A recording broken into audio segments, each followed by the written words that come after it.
Hello everyone and welcome to another video on this channel.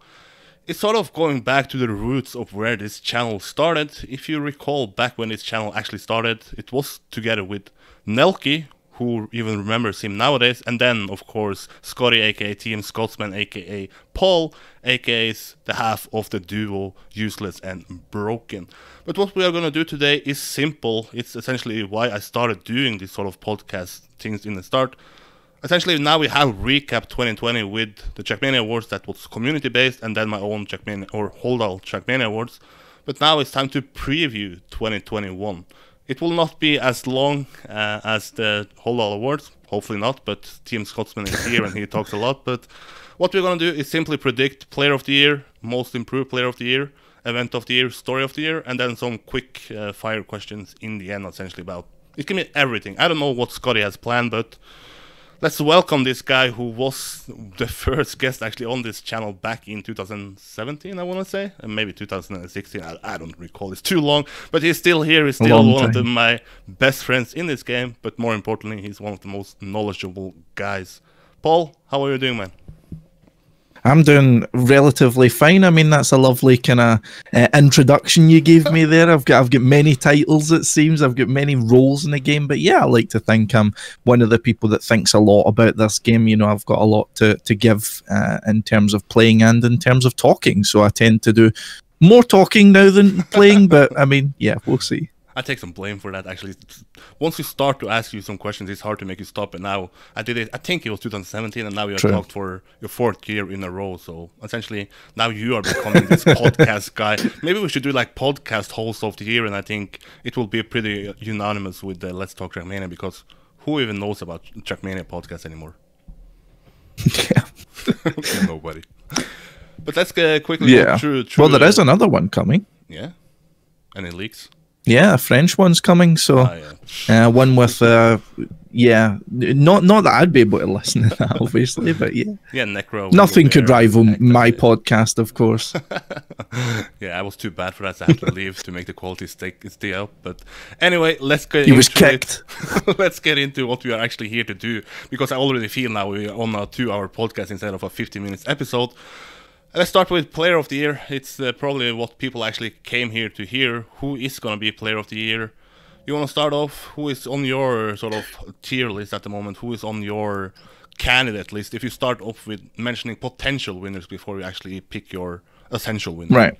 Right. So potential winners, I think, for Player of the Year, I think in a lot of people's minds it's only going to come down to 2 players. That's going to be Carl Jr., that's going to be Gwen. It's either one of those 2 players that have really shown that they can bring top-level pace and, you know, rock-solid consistency and the same package, which is, of course, very rare in Trackmania, and we're seeing that with the 2 of them really stretching the legs upon the rest of the competitions, you know, through all of the events they've participated in. I mean, it seems to be, you know, apart from some tech competitions, that it really has been Carl Jr. or Gwen at top 2 or winning the events themselves. I think this year will really come down to you know, how much either one of them is improving. I mean, Carl Jr. has been at the top level of this game for a long time.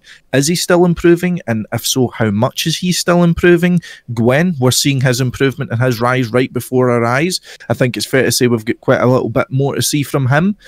So I think it really, if I was to pick a winner for that, I would say Gwen this year. I think just the trajectory he's been on the last few years, especially, you know, really coming to the front of the page last year. I think that this year's the time where he takes over. Yeah, also, I think I mentioned that in my sort of recap of 2020, in my awards. I already mentioned then that there were only 2 players on my list. It was Gwen and it was Carl Jr. Essentially because you got the feeling that they are there every single time. And I don't think that momentum is going to change. Like you mentioned, Gwen, he's sort of improving before our eyes. He won Most Improved Player in 2019. He was like Most Standout Player in 2020. So I think maybe he can go to like a hat-trick there, but if he do that, that's absurd.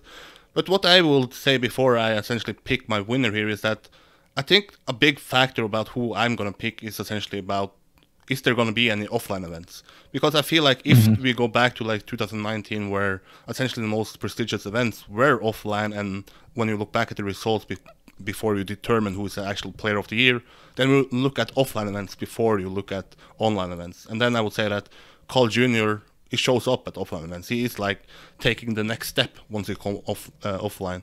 I don't think Gwen he hasn't shown that yet. He has won some small offline events in Paris, but in Serati Cup, he was essentially the reason why him and Wingobert got knocked out in Strasbourg. So I don't think there will be any offline events, at least not in the first half of the year. So I do think it's going to come down to who essentially has the most motivation online.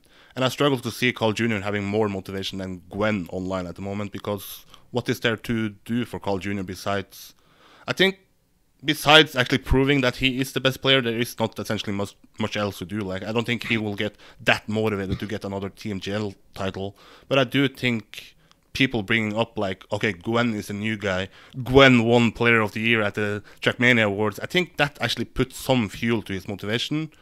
So it all comes down to what you value, and I think I showed it pretty clearly that in my awards I value the most prestigious events the most, that being Trackmania Grand League. I would put that at the top, and then Serati Cup, and then some of the other events like last year was Leon Esport and From Zero to Hero.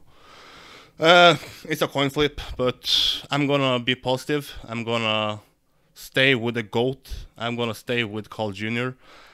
Just because I think at the end of this year we will hopefully have some offline events back then. And then you remember at Trackmania Awards, what is the most important thing to do is to win the last awards, or last events, rather, That's right? true, yeah. If you win in November, nobody cares who won Trackmania Grand League Winter 2021, right? But do you think that unfortunately, do you think the offline events can play a factor here, or would you still pick Gwen as your winner? I don't really know, because as you say there, I mean, we've seen Gwen's improvement, but as you've rightly mentioned there, not a lot of it has been in an offline setting. It has primarily been online. The only thing is, I mean, back in like 2018 and things like that, there was a more tangible. There was, of course, the difference as in you're in a completely different setting. You might be playing in a different system, but also back then you had to factor in like at least in tech tournaments or other kind of competitive tournaments. So typically you had things like Cars On also playing a difference in online to offline. So I think the barriers really between how Gwen can perform online and offline are really not going to be as big in the Trackmania Grand League environment. And also, you know, even if we do see events coming later in 2021, I don't imagine they're going to be attracting some of the same kind of crowds due to, you know, restrictions potentially lasting quite a long time. So I don't think it's going to be, I mean, you might have an event in some sort of, you know, offline setting, but I don't think it's going to be a true showcase like, you know, your Zerator Cup in front of thousands of people, or, you know, your Trackmania Grand League finals in front of, you know, a good amount of people all cheering. So I think that it's not going to pose as much of a difference in 2021. That might be a question more, I'd say, suited to 2022, but it'll still have an effect if there is, of course, going to be some events like that. But how times have changed. You remember 1 year ago, I was the guy who was the most hyped about Gwen. I was essentially trying to pick him for Player of the Year, but I somewhat pussied out and picked him just top 3. But now you are the guy who backing Gwen and I have to back the GOAT. But I think it's really between them if we close off this chapter. Do you think anybody else can sort of be a Player of the Year, or would that be like a major surprise to you? I think there is definitely other candidates. I mean, one primary person who comes into my mind is Pac. Now, Pac has shown that he is very strong on Trackmania Grand League styles. I mean, I know a few players have definitely been struggling with the new ice introduction, you know, reactor boosts and so on. That has definitely thrown in a curveball. But I think what really hurt Pac throughout 2020 in terms of, you know, talking Player of the Year is just he didn't really play anything apart from 1 event, 2 events, 3 events, so on. He didn't play Leon Esports. He didn't play any of the smaller tournaments apart from, I think he played and won the Century Cup. He won From Zero to Hero. But apart from that, all he played was Trackmania Grand League, it seems like. So, I mean, if he picks up his activity and also puts in a lot more effort, because, I mean, we know he's a capable player. I felt that a lot of his shortcomings in Trackmania Grand League were as a result of him not being as prepared. So, if he's got the time and if he's able and willing to put in a lot more effort, then I think the sky's the limit for people like Pac. And also, I mean, you need to throw Kappa into that list too.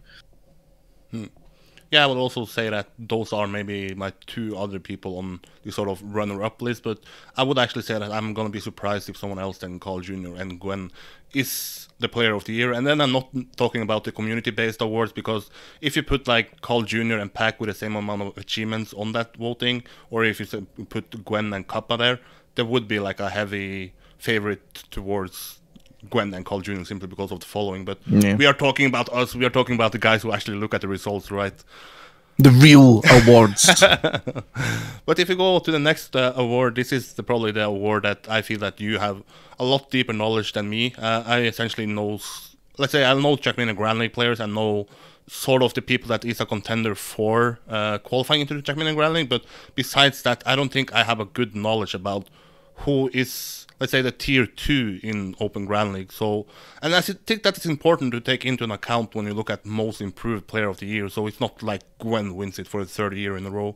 Is there any names that you can tell us that is on your sort of top of the head that can stick out this year? Maybe from Open Grand League, maybe from Trackmania Grand League itself, or maybe someone that we, as a casual fan, has never heard about?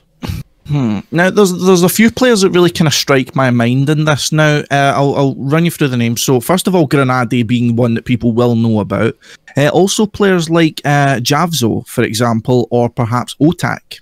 Now, I'd mentioned Otak in times before, but it really just depends what these people are going to be bringing into this year. I would highlight teams like, Wavy, I think it was, just got a kind of multi-style lineup together. TSUN, I don't know if they either disbanded or got another lineup together recently. They were in the news, again, getting a good amount of players by. But the often parallel between a lot of these players that are in these kind of smaller lineups, like Otter World as well, OTW, is that they're all young. They're all young and they're all competing in a lot of events. That's the thing. I mean, we have names like, Hugo 220 that's shown electric kind of pace, but he's not really been a top performer because it feels like he's not, when it comes to a big event, he's unprepared or he's not ready or something like that. But if I kind of run through at least the two names that at least come to my head first and foremost, would be someone like Glast. I think he performed very well throughout last year. I think he was the player, if I remember correctly, that only just got beaten by Bad Lulu in the qualifiers for Zerator Cup. If he kind of, keeps on, because he was performing very well in things like the Game World Cups and so on. So I think Glass definitely has a good 2021 in front of him, as long as Trackmania is still in, has, number one priority, so to speak. Grenade also, as I was saying, of course, I think he's kind of took the Gwen trajectory a little bit, where a lot of people were hyping up Gwen through as Zerator kind of rise through 2017, 2018, but he did kind of not really stagnate, but he did kind of plateau a little bit at the kind of late 2018, early 2019, when he was becoming into the top level competitive stage, getting over that key hurdle. So I think Grenade is now just hitting that hurdle where, he's been to the Combine, he's now getting into finals and winning some of these tournaments. So I think once he's dealt with this hurdle, he can really go that much higher. But if I bring it a little to people who you may not consider at that same kind of level, I think Javzo has, over the last year and hopefully into this year, has been making some fantastic improvements. Of course, also casting some events, but I think he's got a lot to show us next year. He's now part of a multi-style team, so he's definitely signed his intentions. And Otak being a little bit of an outsider, I see he's trying his hand in some other disciplines. However, he's always one I've wanted to really dedicate to multi-style and see what he could do there. But, time will tell if he does actually turn his hand to OGL. Yeah, it's sort of hard to pick, because what should you value? Should you value the one who's actually playing Open Grand League and try to get into Trackmania Grand League? Should you value someone who is playing everything else besides Open Grand League? Because you know that there are a lot of people having some sort of problem with the Open Grand League and what it sort of offers. But I would also mention Grenade as sort of the hottest candidate there, Glass and Dofold as well.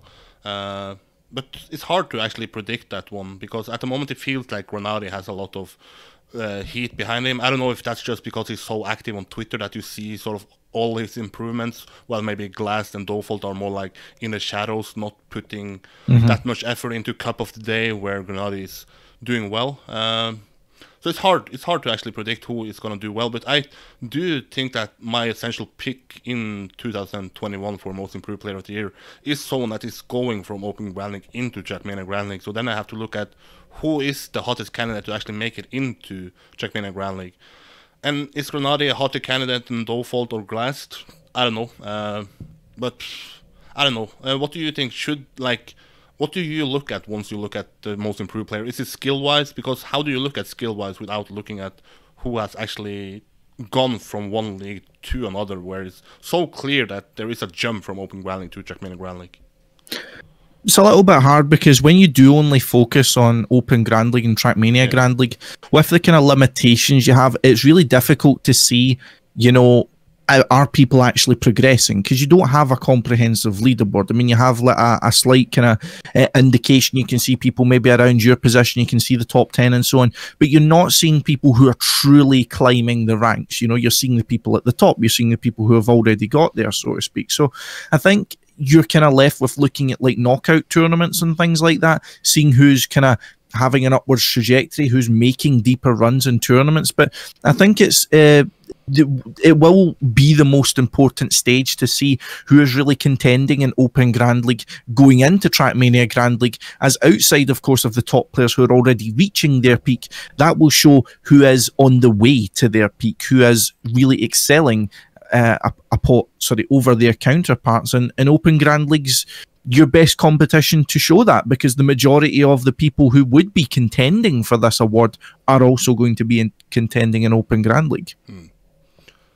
Once I looked or sort of thought about who I essentially nominated last year, it was I actually nominated Afi, and Afi was also nominated last year, and that was simply because he took the step up from essentially being, let's say, a top 20 player or a top 30 player to being essentially top 5 in Trackmania Grand League. So if I'm gonna actually throw a curveball here, I'm gonna mention someone I haven't mentioned yet. I'm gonna actually pick Evon as my most improved player of the year. I actually think he will actually step up a lot this year in terms of just results in the biggest events. I don't necessarily think that maybe he's gonna improve that much skill-wise, but I feel like there's always been a small margin for him not being in a playoff in Trackmania Grand League. And who knows, once you come into the playoffs of Trackmania Grand League, anybody can win it, even though we saw that Carl Jr. and Gwen somewhat ended up in the final last season. But I'm going to be some ballsy. I'm going to pick Evon, and then I'm going to look back at this in 1 year and say, what did I say? Evon is the most improved player of the year. Who's your pick? Yeah, I'd certainly agree that Evon's also a good candidate. But if I'm to pick one, let me go with the first one I said when I actually started talking about it. Glast, actually. So I'll go with Glast. I hope that Glast does actually play all these kind of events and does actually, is not just faded away into obscurity now that I've, kind of not a podcast cursed him now. So I suppose it's not even a casting curse. But yeah, I'll say Glast. And then we go into event of the year that is going to be super, super hard, because we have some events that we can think of that are somewhat planned. We know that Serator is planning his Bercy event in Accor Hotels Arena in front of 15,000 people. We know that the Trackmania Grand League is now taking place online. At least the first season, I don't really know if they already announced that the last season is going to be that, but they have this sort of green shift that they are leaning towards, so I don't think we should expect too much from their offline events. But what do you look at offline events, first of all, or offline events rather? What do you look at events in 2021? Do you think there will be any offline events? And if so, what kind of magnitude do you think they will be at? Do you know what I think is going to happen? I think the eventual event of the year is going to be whichever manages to hold a credible offline event first. That's what it's going to be, because that's going to have by far the most hype around it. That's going to have, a lot of people really interested in it, just simply for the nature of getting over the hill of the pandemic. But it's so hard to talk event of the year, as you're saying, just because there just isn't enough candidates that we know about. It's not like things we all know about at the start of the year and we can kind of grade them almost. It's more of a guessing game, because we know Trackmania Grand League is going to proceed through this year. I'm interested to see what this TMWC thingy is that they're kind of offering up. I think that's early this year, if I do remember correctly. It should be the mid-year, yeah.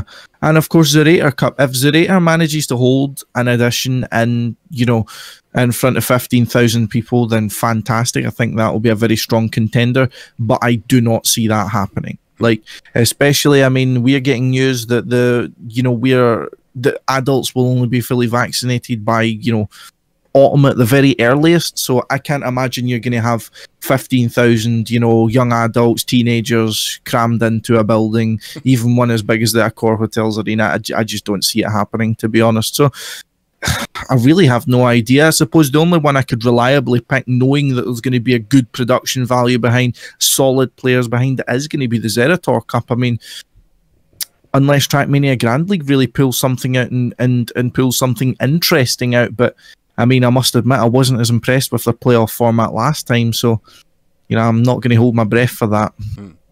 Yeah, it's also hard because if I think back to, like, say, 2019, I believe the winner was the Zerator Cup there as well. And then if you go back to 2018, it was Trackmania World Championship.